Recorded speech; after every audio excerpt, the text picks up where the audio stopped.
Olá, muito bom dia a você, querido internauta do portal Amazonas 1. Estamos ao vivo em mais uma rodada de entrevista com todos aqueles candidatos que nós escolhemos para nos representar na Assembleia Legislativa do Estado do Amazonas, na Câmara Federal, no Senado.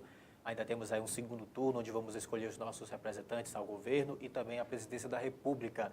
Hoje recebemos em nossos estúdios o deputado reeleito para a Assembleia Legislativa do Estado do Amazonas, deputado Serafim Corrêa, do PSB. Deputado, seja bem-vindo ao portal Eu Amazonas. que lhe agradeço a você, a toda a equipe pelo convite e alegria muito grande de voltar aqui e voltar na condição de reeleito. Muito obrigado.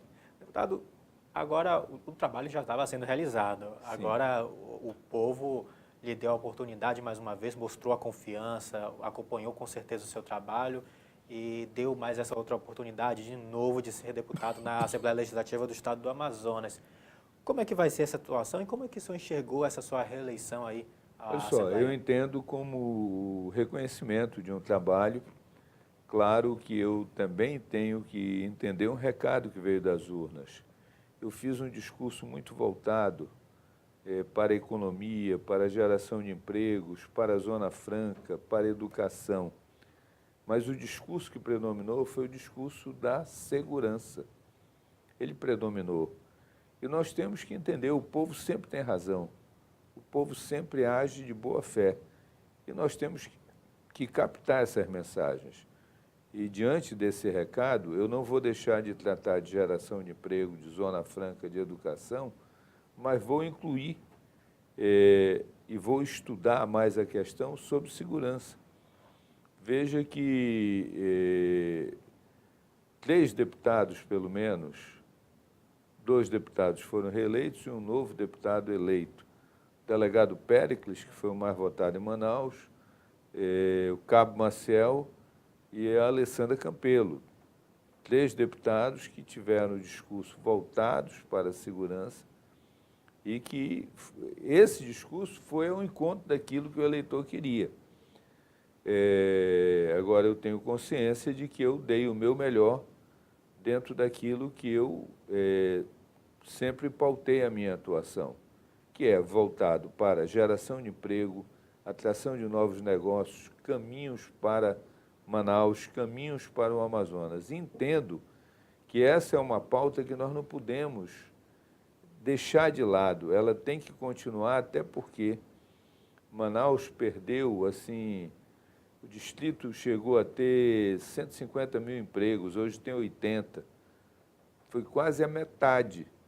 Isso daí faz parte da crise econômica, consequência da crise econômica brasileira, mas é também da crise tecnológica, quer dizer, o mundo mudou, a forma de produzir mudou, nós estamos vivendo a Revolução 4.0, e isso aí, óbvio que tem efeitos no mundo e aqui também. Então, nós precisamos criar alternativas, temos que continuar batalhando para preservar a Zona Franca, mas temos que manter alternativas, buscar alternativas para que a gente não fique dependente de um único modelo. E a primeira alternativa que eu vejo é o turismo. Nós exploramos muito mal o turismo. Nós temos coisas que ninguém tem. Quem tem no mundo o encontro das águas igual ao nosso? Ninguém. Mas aquele monumento do Niemeyer, que é uma obra, creio eu que hoje ficaria em torno de 40 milhões, 50 milhões, mas essa obra cabe no orçamento do governo do Estado, cabe no orçamento da prefeitura.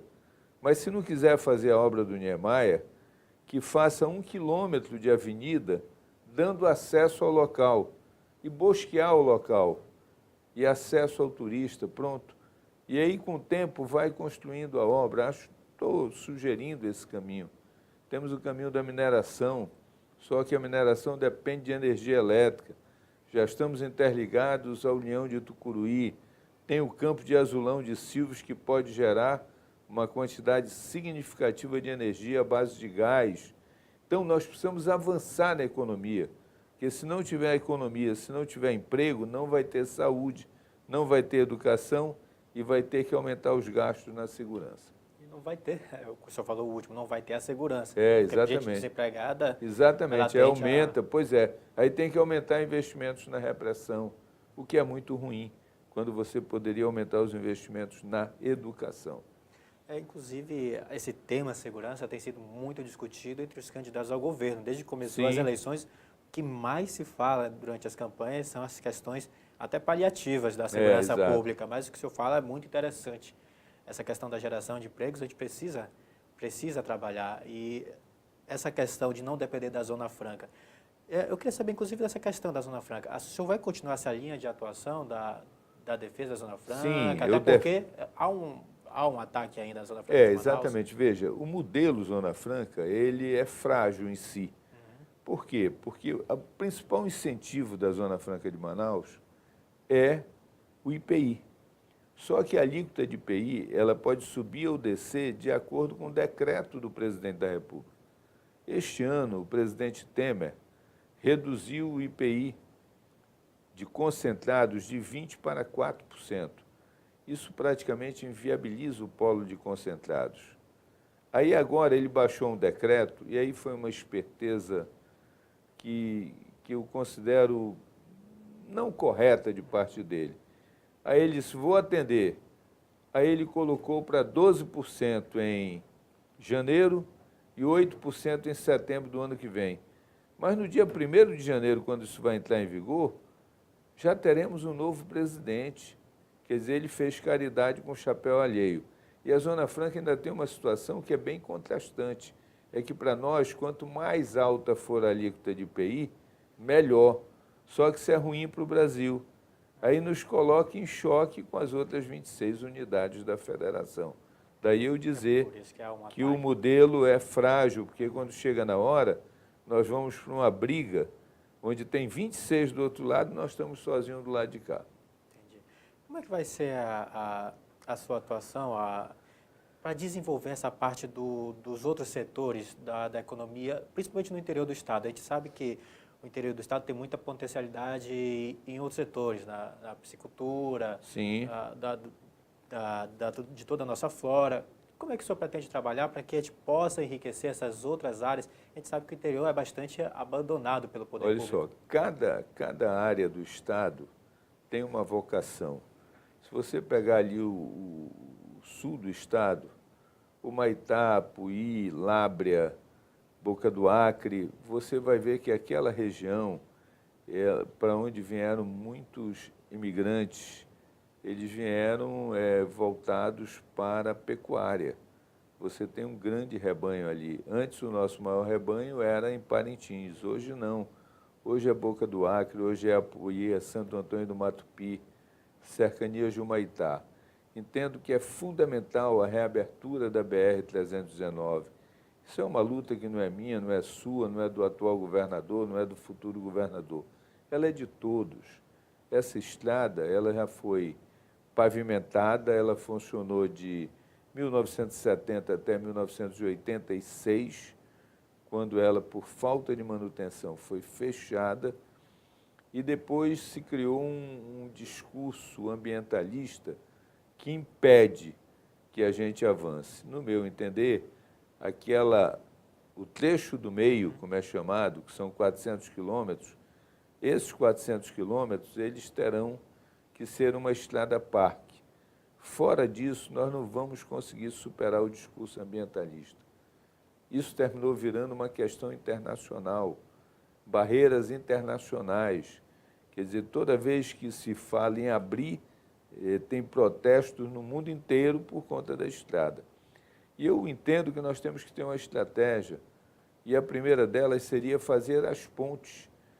Tem muitos trechos da estrada que você chega na ponte, por exemplo, agora, o rio desceu. Na hora que o rio desce, aumenta o declive para os caminhões subirem.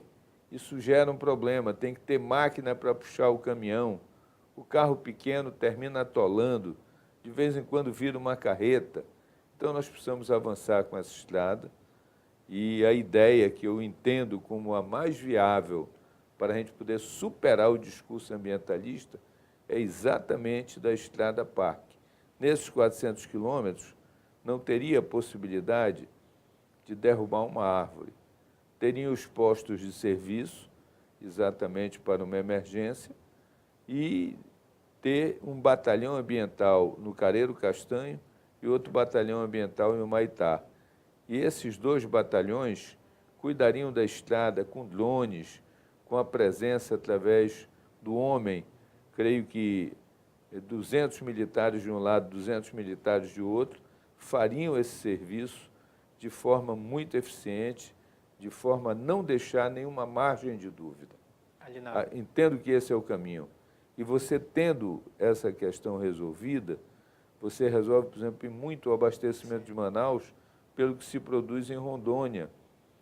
Você viabiliza, por exemplo, todo o gado que sai de Santo Antônio do Matupi e de Apuí poderia vir pela estrada, chegando no mesmo dia em Manaus. Tem uma estrada que liga Apuí a Novo Aripuanã, ela diminuiria em um dia a viagem, em 2 dias a viagem, que hoje acontece que o gado vem de Apuí até as margens do rio Aripuanã para pegar uma balsa e descer até Manaus. Então, são questões que o próximo governo terá que encarar. E eu estarei na Assembleia contribuindo com esse debate. Existe a possibilidade da Assembleia de o senhor formar algum tipo de comissão ou frente parlamentar para que possa ter uma atuação mais... Nós temos comissões, mas, em geral, os deputados abordam os temas mais variados. E cada deputado é presidente de uma comissão. E você vai atuando de acordo com a sua característica. Deputado, indo lá para a Assembleia Legislativa do Estado do Amazonas, o senhor já foi prefeito, inclusive, de Manaus, já tem uma longa carreira política. O senhor tem uma visão de se tornar um presidente lá na Assembleia Legislativa do Amazonas, botar seu nome à disposição? Olha só, essa é uma questão que vai ser discutida proximamente. Eu não quero me antecipar no processo, eu quero deixar que esse processo aconteça naturalmente, porque ninguém é candidato de si próprio. Você tem que ter minimamente um grupo de colegas que compartilhe da sua ideia. Então, até pela minha idade, pela minha experiência, eu prefiro me preservar e, no momento próprio, agora, eu não me recusarei a contribuir com os trabalhos da casa. Se essa for a melhor posição para eu contribuir, eu estarei à disposição. Mas, nesse primeiro momento, neste momento, eu entendo que ainda está muito... A relação ainda está muito delicada. 10 colegas não foram reeleitos. Aí você começar a conversar sobre mesa da Assembleia, quando você tem 10 que não voltarão, tem 2 que foram promovidos e esses, portanto, estão tranquilos, estão de parabéns. Mas tem 10 que não se reelegeram. Aí você conversar no mesmo ambiente sobre esse assunto. Então, vamos deixar o tempo caminhar. Dia 15, 16 de dezembro, nós entramos em recesso, e a partir daí é que eu acho que é o momento de começar as conversas, inclusive com os novos. Agora, isso não é projeto de vida, mas eu também não descarto essa hipótese. Agora, minimamente, temos que ter forças, porque é uma eleição que você precisa ter 13 votos para se sentir seguro. Inclusive, o senhor falou sobre essa situação dos 10 que não conseguiram a reeleição, 2 promovidos. Como é que o senhor enxerga essa renovação da Assembleia Legislativa? Tivemos esse fenômeno na Câmara Municipal, onde 50% daquele parlamento foi renovado, e agora na Assembleia Legislativa também 50%.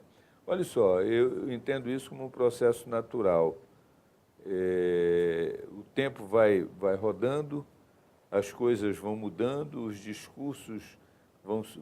a população vai exigindo um outro discurso e ela vai escolhendo. E é salutar que isso aconteça. Nós procuramos cumprir a nossa missão, cada um da melhor maneira que entendeu possível. Tem momentos que a população entende que sim, tem momentos que ela entende que não. Então,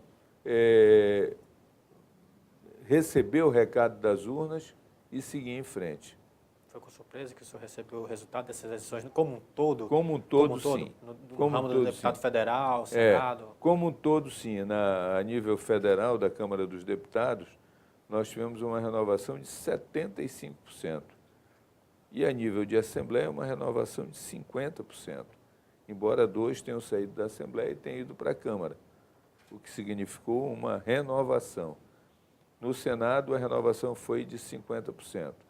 E o governo do Estado, nós vamos aguardar os próximos dias para ter uma definição. Então, a mudança foi muito grande. Os ventos da mudança foram muito fortes. O PSB já... Como é que vai caminhar aqui a nível Nós, estadual? a nível estadual, nós apoiamos o Wilson Lima. Esta foi uma decisão da executiva do partido, logo no dia seguinte à eleição. Porque na política você não tem espaço vazio. Ou você se manifesta ou você não se manifesta. Quando você não se manifesta, você está fazendo uma opção por aquele que já está. E essa não era a nossa opção. Nós tivemos a candidatura do nosso companheiro Davi Almeida, ao governo do Estado, foi muito bem votado, mais de 400 mil votos, mas não deu para ele chegar ao segundo turno. Paciência. Na própria segunda-feira seguinte ao dia da eleição, nós reunimos o executivo e decidimos apoiar o Wilson Lima. E no campo da presidência da República? Aí, nesse mesmo dia, em Brasília, a direção nacional reuniu e decidiu apoiar o ministro Fernando Haddad. Portanto, são duas candidaturas que estão colocadas, caberá ao povo decidir. Agora, o nosso apoio, tanto a nível de Estado quanto em Brasília, portanto, a nível Brasil, os apoios são esses que eu coloquei. A gente pode colocar na conta da segurança pública toda essa mudança que aconteceu? Não, eu não diria na conta, eu diria no problema da segurança e no discurso. Quem usou e apresentou discurso, que apresentou proposta em relação a isso, foi ao encontro do tema mais relevante para a população hoje. Não apenas no Amazonas, não apenas em Manaus, mas no Brasil. Pode pegar Brasil afora, por exemplo, a situação do Rio de Janeiro. Rio de Janeiro, aqueles parlamentares voltados para a educação não se elegeram, mas os que tinham o discurso da segurança se elegeram. Então, essa é a realidade. A gente pode dizer que com esse problema da segurança, com esse discurso de melhorar a segurança pública, a gente pode dizer que a segurança pública, no total, no geral, está, de certa forma, falida, que precisa aí de uma renovação? O modelo está falido. Esse modelo que nós adotamos, ele está falido. Agora, tem muita coisa para ser feita, tem muita coisa para ser encaminhada. Isso não só aqui, no Brasil inteiro, mas o modelo, a meu ver, ele não funciona. E no nosso caso especificamente, nós temos o problema que é da região de fronteira, por onde entra a cocaína que vai ser vendida nos morros do Rio de Janeiro. E ali é algo que o Brasil precisa, o próximo governador tem essa responsabilidade, sensibilizar o Brasil que se nós não cuidarmos da fronteira, nós não teremos solução. Porque se a droga entra, alguém vai consumir.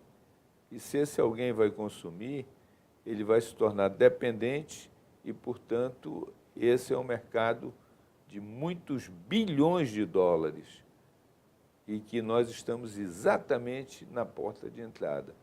Isso sobra para Manaus, isso sobra para os municípios da Calha dos Solimões e da Calha depois do Rio Amazonas, porque é ao longo dessa calha que entra a maior parte da cocaína que vem para o Brasil. Se a gente barrar essa cocaína lá na fronteira, nós teremos feito um grande tento contra a criminalidade. Agora, isso tem consequências. Até quando você tem êxito, você tem consequências. Porque na hora que o tráfico em Manaus ficou sem mercadoria para vender, eles passaram a assaltar. Se você pegar 2014 para trás, não havia isso. De 2015 para cá, quando aumentaram as apreensões, que toda vez que aumenta a apreensão de droga, você desarticula o comércio fica sem mercadoria. E não tendo mercadoria, ele vai assaltar para ter algum dinheiro. Esse é um diagnóstico bem sucinto, mas que foi dado por várias autoridades da segurança e de forma muito consistente. Você acredita que o uso das Forças Armadas poderia ser um caminho ali para a fronteira? Olha só, na área de fronteira, sim, e eu quero dizer que dentro dos seus limites, tanto o Exército quanto a Marinha e Aeronáutica já prestam relevante serviço na fronteira. A meu ver, o que se quer é que ele amplie esse serviço que ele já faz com muita dificuldade, com muita diversidade. Por exemplo, a base Anzol, que fica lá na fronteira, ela é toda precária. Tanto os militares quanto os policiais federais que ficam lá, ficam no meio do rio, é uma situação...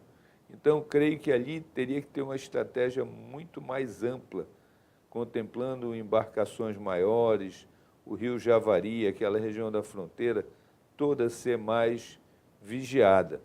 Vai resolver de vez? Não, mas com certeza diminuiria muito a atual situação.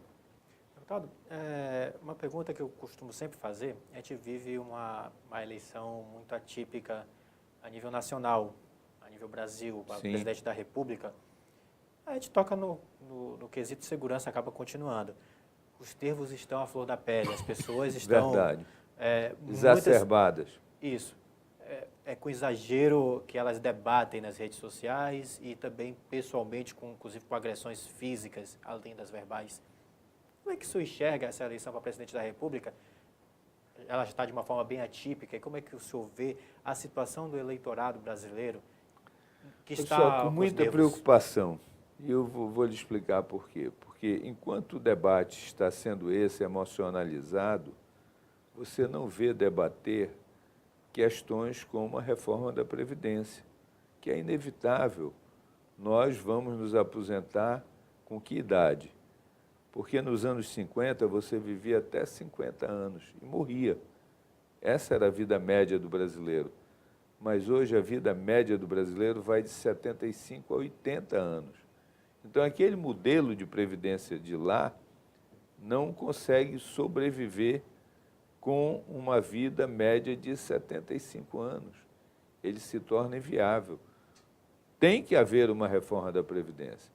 Agora, você não pode fazer uma reforma da Previdência para punir os mais pobres, para punir o trabalhador da Amazônia, do Nordeste, que trabalha em condições muito mais adversas. E essa dosagem é que nós precisamos discutir. Agora, você não está vendo de um lado e nem de outro essa discussão. Outra questão de respeito aos incentivos fiscais, que é a sobrevivência, por algum tempo, de Manaus e do Amazonas. Então, você vê, por exemplo, um discurso de que é preciso reduzir a renúncia fiscal. Na hora que você reduz a renúncia fiscal, a Zona Franca será atingida. A gente precisa ter cuidado com isso. Aí você vê a questão da energia. Qual é a solução para a energia? Aí é uma questão estratégica. Eu estou vendo assim, não tem mais água no Sudeste nem no Sul para fazer novas hidrelétricas, só tem água na Amazônia. A Amazônia já tem 4 grandes hidrelétricas, Tucuruí, Belo Monte, Santo Antônio e Geral. Tem propostas de fazer mais 14. Agora vai fazer hidrelétrica com reservatório ou sem reservatório? Reservatório dá uma estabilidade maior, só que aumenta a área alagada. Aí tem uma discussão com os ambientalistas. Resultado, nós temos muita questão relevante para os candidatos a presidente discutirem e não se está discutindo isso. Está se discutindo outra coisa. Então, isso me remete para uma preocupação maior. E nós estamos praticamente a 8 dias do fim da campanha, 7 dias para o final da campanha. Daqui uma semana termina a campanha e daqui a 9 dias nós teremos a eleição. E eu não vejo até que tenha tempo para fazer essa discussão, que é relevante para o futuro do Brasil. Existe a discussão, mas não existe propostas. Não, esses assuntos nem se discutem. Nem se discute. A discussão está sendo outra, no nível de agressividade muito grande. Eu sou a favor da paz, sempre fui uma pessoa muito tranquila, sem violência, sem agressão. E vejo a eleição presidencial nesse nível de pancadaria. Deputado, o senhor falou da questão da energia elétrica. Ontem, inclusive, tivemos um apagão. Apagão, pois é. A linha de Tucuruí, né? O Linhão de Tucuruí. O Linhão de Tucuruí. Na verdade, foi a nota divulgada pela Amazonas Energia. Como é que o senhor vê essa questão da privatização Olha que foi só, eu barrada sou aí? a favor da estatização da Amazonas Energia, porque ela não é uma empresa estatal, ela é uma empresa privatizada há muito tempo, nas mãos de grupos políticos. Há 40 anos atrás, quem mandava na Amazonas Energia era o Antônio Carlos Magalhães. Aí depois passou para o controle do Sarney, depois passou para o controle do Jader Barbalho. E por aí vai. Hoje a Amazonas Energia é controlada pelo MDB do Amazonas. Isso é fato. Eu não estou... Agora, a gestão da empresa é muito ruim. A prova disso são os apagões. E sucessivamente aqui nós estamos sendo enganados. Primeiro, quem ia resolver o problema da energia elétrica em Manaus era Baubina. Aí veio Baubina e não resolveu o maior erro de engenharia do mundo, cometido por engenheiros brasileiros, que alagaram uma área enorme para gerar 15% do que Manaus consome. Depois a história era o gasoduto Guari-Manaus. O gasoduto, o gás vai baixar o preço da energia e tal. Não deu certo. Aí não, o Leão de Tucuruí vai dar estabilidade ao sistema. Aí nós passamos a ter apagões. O Leão de Tucuruí, interligado a todo o sistema nacional, deu estabilidade em todo canto. E aqui da instabilidade, eu creio que não dá para ficar jogando a culpa para os outros. A culpa é da gestão da Amazonas Energia, que é muito ruim. E quando isso acontece, a tendência é que prevaleça o discurso privatista, lamentavelmente.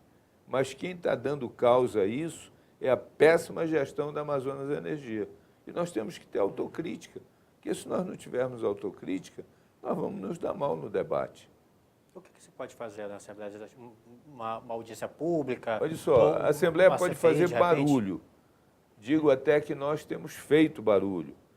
Só que esse barulho, ele ecoa até a enseada do Marapatá. Não passa dali. Entendeu? O nosso discurso não vai além de Inhamundá. Então, tudo isso é muito complicado. Eu entendo que tem que ter um esforço da nossa bancada federal. Barramos a privatização, ótimo. Agora, qual é a solução? Tem que melhorar a gestão. Para você ter uma ideia, a Amazonas Energia tem um buraco de 20 bilhões de reais. 15 bilhões é com a Petrobras. É uma situação insustentável. Uma abertura de CPI não se cogita para discutir? Não, porque aí, como a empresa é federal, não caberia a nós. Uma pressão lá para... Aí seria uma questão nacional a ser tratada no Congresso Nacional. Tem que sair desse campo que o senhor fala. É. Porque se discutiu, se barrou, mas não, pós isso... Sim, e aí? Aí o presidente da Eletrobras diz o seguinte, então nós vamos liquidar a empresa. Se nós liquidarmos, vai acontecer o quê? Quem vai fornecer energia amanhã? Não sei. Deputado, o senhor falou sobre a questão também do gás de Coari. Ah, sim. E a gente chega a um outro tema que eu queria discutir, já estamos quase no fim da nossa entrevista, mas eu queria falar sobre esse assunto. O gás de cozinha está custando aí de R$70 a R$80, a gasolina já ultrapassa o valor de R$5. Por que esse preço tão enorme, já que nós temos aqui o gasoduto? Olha só, eu tenho a minha percepção. Eu não sei se eu estou certo. Primeiro, a questão dos derivados de petróleo, foi quebrado o monopólio da pesquisa, da extração, da perfuração. Mas não foi quebrado, na prática, nem do refino e nem da distribuição. Hoje, o que o Brasil está fazendo? Ele está tirando o petróleo bruto, está mandando para o exterior e está importando o derivado de petróleo. Ou seja, nós estamos gastando com frete, nós estamos fazendo uma maluquice. Se nós refinássemos isso aqui, seria uma vantagem enorme. Mas aí a Petrobras resolveu fazer grandes refinarias. Só que foram projetos megalomaníacos que não conseguiram. Se você puder pedir uma água, quando é ao vivo essas coisas acontecem. Sem problema.